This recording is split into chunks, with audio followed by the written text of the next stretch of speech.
പക്ഷെ സത്യത്തിൽ നമ്മൾ ഇവരുടെ കമന്റുകൾ എടുത്ത് വായിച്ച സത്യം പറഞ്ഞ തന്തയ്ക്കാണ്. വിനീത വേറെ കാര്യമുണ്ട്. വിനീത ഗൾഫിൽ കൊണ്ടുപോകാന്ന് പറഞ്ഞ അണ്ണൻ പറഞ്ഞു മായം പറ്റിച്ചു എന്ന് പറഞ്ഞു. ഗൾഫിൽ കൊണ്ടുപോകാന്ന് പറഞ്ഞ അനിൽ ജോസ് അത് ചോദിക്കാൻ അന്ന് ഉണ്ടായ സംഭവം ഞങ്ങൾ എല്ലാവരും സാക്ഷികളാണ്. അന്ന് ഈ വന്നിരുന്ന ആള് പറഞ്ഞെന്ന് പറഞ്ഞാൽ ചേട്ടൻ ഇതുപോലെ കൊണ്ടുപോകാന്ന് പറഞ്ഞു. ഇപ്പൊ പക്ഷെ അവിടെ അങ്ങനെ ഒരു പരിപാടി ഇല്ല, കാശ് ചേട്ടൻ അഡ്വാൻസ് മേടിച്ചു എന്നാണ് പറയപ്പെടുന്നത്. ഇതിന്റെ സത്യം ചേട്ടൻ ഇതുവരെ തുറന്നു പറഞ്ഞിട്ടില്ല. തുറന്ന് ഞാൻ പ്രേക്ഷകരോട് പറയാണ്. വേറൊന്നല്ല സംഭവം. എന്നെ ഒരാൾ വിളിച്ചു, മിഥുൻ എന്നാണ് അദ്ദേഹത്തിന്റെ പേര്, ദുബായിലാണ് വർക്ക് ചെയ്യുന്നത്, ഈവന്റ് മാനേജ്മെന്റ് എന്ന് പറഞ്ഞു. Okay ready.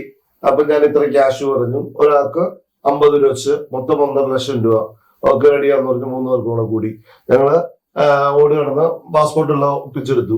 2 ദിവസം കഴിഞ്ഞപ്പോ പറഞ്ഞു, അദ്ദേഹം തന്നെ പറഞ്ഞു, ആർട്ടിസ്റ്റുകൾ പല ആൾക്കാരും ഇവനിക്കെതിരെ ഹരാസ്മെന്റ് കൊടുത്തിട്ടുണ്ടെന്ന് പറഞ്ഞു. ഇതിന്റെ പബ്ലിക്കിൽ വരുന്നതിന് മുമ്പ് ഇവൻ പേടിച്ചിട്ട് എന്ത് ചെയ്തെന്ന് അറിയുമ്പോഴാണ് മിഥുൻ എന്ന് പറഞ്ഞ ആള്. എന്താണെന്ന് അറിയില്ല, ഹരാസ്മെന്റ് വന്നേക്കുവാന്നും പറഞ്ഞ് വന്നേക്കുമായിരുന്നു. അങ്ങനെ അലിൻ ജോസ് പെരേരനെ ഒഴിവാക്കിക്കൊണ്ട് നിങ്ങൾക്ക് 2 പേർക്കും പോകാമെന്ന് പറഞ്ഞപ്പോ പറഞ്ഞു പറ്റില്ല, അവനും വേണം, നിങ്ങൾ 3 പേരും ഉണ്ടെങ്കിലാണ് ഫെയിം ആക്കി എടുക്കാൻ പറ്റുള്ളൂ. നിങ്ങൾ ഇഷ്ടംപോലെ പ്രോഗ്രാം ഞങ്ങൾ അവിടെ തരും, ദുബായിൽ മാത്രമല്ല GCC രാജ്യങ്ങളെല്ലായിടത്തും ഞങ്ങൾ തരാന്ന് പറഞ്ഞു. അങ്ങനെയാണ് ഞാനത് വിശ്വസിച്ചത്. അല്ലെങ്കിൽ ഞാനത് വിശ്വസിക്കാൻ പോകില്ല. മനസ്സിലായില്ല, അലിൻ ജോസിന്റെ കേസ് ആയതുകൊണ്ട് ഞാനത് വിശ്വസിക്കാൻ പോകില്ലായിരുന്നു. അതിന് അഭിലാഷിനെ കൊണ്ട് നിർബന്ധിച്ച് ഞാൻ പാസ്പോർട്ട് എടുപ്പിച്ചു. ഇത് അതിനെ കുറിച്ച് ഓൾബ്രൈറ്റിൽ അറിയാം ബാക്കിയുള്ള കാര്യങ്ങൾ.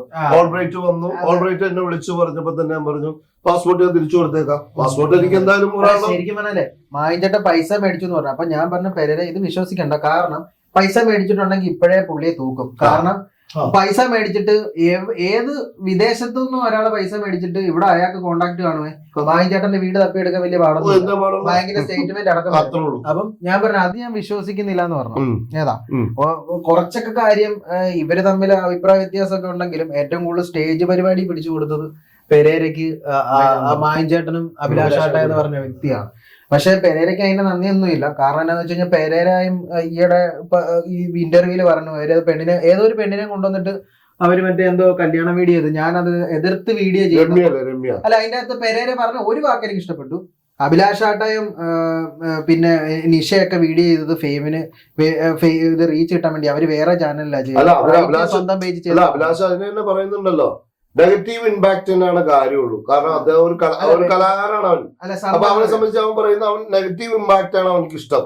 കാരണം അന്നാലാണ് ജനങ്ങളുടെ ഇപ്പൊ ഇവനിക്ക് വന്നൊരു അവസരങ്ങൾ അവൻ തട്ടിക്കളഞ്ഞോണ്ടിരിക്കുന്ന ആളാ. മനസ്സിലായോ? അല്ല, ഇവൻ പറഞ്ഞേ ഞങ്ങള് വീഡിയോ ഇട്ടത് അസൂയുണ്ടോ? എനിക്കെന്തിനാ അസൂയപ്പെടാനായിട്ടുള്ള ക്വാളിറ്റി അലൻ ജോസ് പെരേര എന്ന് പറഞ്ഞ വ്യക്തിക്കൊന്നും ഇല്ല. കാരണം 10 പേര് അല്ലെങ്കിൽ ഒരു പോസ്റ്റ് ഇട്ട 1000 പേര് ഇവനെ വന്നിട്ട് തന്തയ്ക്കും തള്ളയ്ക്കും വിളിക്കുന്നുണ്ട് വേണം ഞാൻ അസൂയപ്പെടാൻ ഇവനെ. അപ്പൊ ഇവര് പറയാം ഞങ്ങൾക്ക് അസൂയാണ്. ഒരുപാട് വെബ് സീരീസും കാര്യങ്ങളും ചെയ്തതല്ലേ ഈ അലിൻ ജോസിനെ വെച്ച് ചെയ്തിട്ട് എങ്ങനെ ഉണ്ടായിരുന്നു ഒരു വർക്ക്? ഞാൻ ഏറ്റവും വലിയ ഉദാഹരണം പറഞ്ഞുതരാം. അലിയേട്ടനെ വേണം ആൻസി എന്ന് പറഞ്ഞ സാധനം 6 വരാതിരുന്നു. അത് വെബ് സീരീസ് പോലെ ചെയ്താ.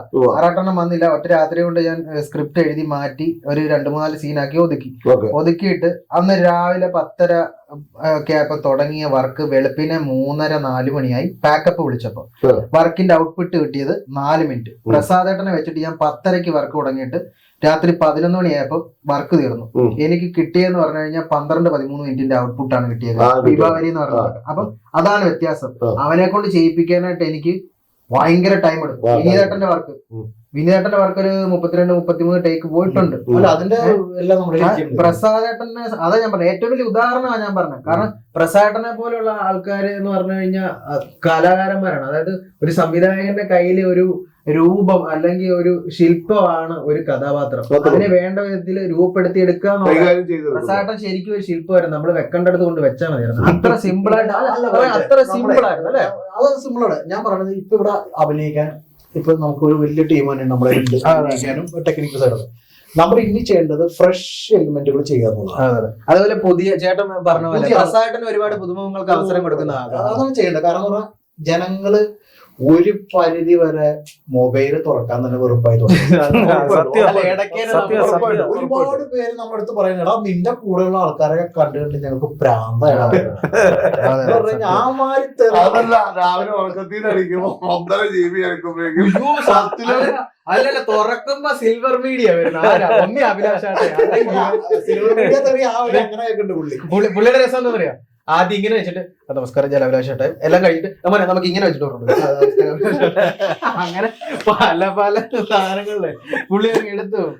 അല്ല ഇതൊരു സംഭവം ഉണ്ടായി. ഞാൻ പറയുന്നത്, ഇന്നലെ രാത്രി ഞാൻ സ്ക്രിപ്റ്റ് ചെയ്തിട്ടിരിക്കുക സമയത്ത് എന്റെ അനിയന്റെ ഫോണിലേക്കാ വന്നെ ഒരു കോള് വരാണ്. കോള് വന്നിട്ട് ഞാൻ എടുക്കാണ്. അപ്പൊ ഞാൻ സംസാരിച്ചപ്പോ എന്റെ വീടിന്റെ അവിടെ നിന്ന് കുറച്ച് മാറിയുള്ള ഒരു പുള്ളിക്കാരനാണ്, ഒരു പയ്യനാണ്, വിഷ്ണു അങ്ങനൊരു പേര്, ഒരു പയ്യനാണ്. അവൻ ഡ്രൈവറും കൂടിയാണ്. ഇവൻ വിളിച്ചിട്ട് അതിന് വിനീതേട്ടനല്ലേ, ആ വിനീതേട്ടൻ ചേട്ടാ ഞാൻ വിളിച്ചതെന്ന് പറഞ്ഞ വേറൊന്നുമല്ല, ചേട്ടന്റെ കൂടെ ഇടയ്ക്കിടയ്ക്ക് കാണുള്ള അഭിലാഷിന്റെ നമ്പർ ഉണ്ടോന്ന് ചോദിക്കണം. അപ്പൊ പറഞ്ഞ കേട്ടാ നിങ്ങൾ കേൾക്കണത് ഉള്ള കേസാണ്. ഞാൻ പിന്നെ ഫോൺ നമ്പർ പുറത്തേക്കാം. ഞാൻ അപ്പൊ ഞാൻ ചോദിച്ചു എന്തിനാ വന്ന് ചോദിച്ചു. അവന്റെ നമ്പർ ഒന്ന് കിട്ടണം ചേട്ടാ, അത്യാവശ്യം. അത് സ്നേഹമുള്ള ആളാണല്ലേ. മനസ്സിലായി, ടോൺ മാറി മനസ്സിലായി അത് എന്തിനു വേണ്ടിയെന്നുള്ള. ഇനി ഞാനെ കാലം നമ്പർ കൊടുത്ത് പുള്ളിക്ക് തെറിയില്ല, പുള്ളിയോട് ഉത്തരം പറഞ്ഞില്ലേ. ഇവരെല്ലാം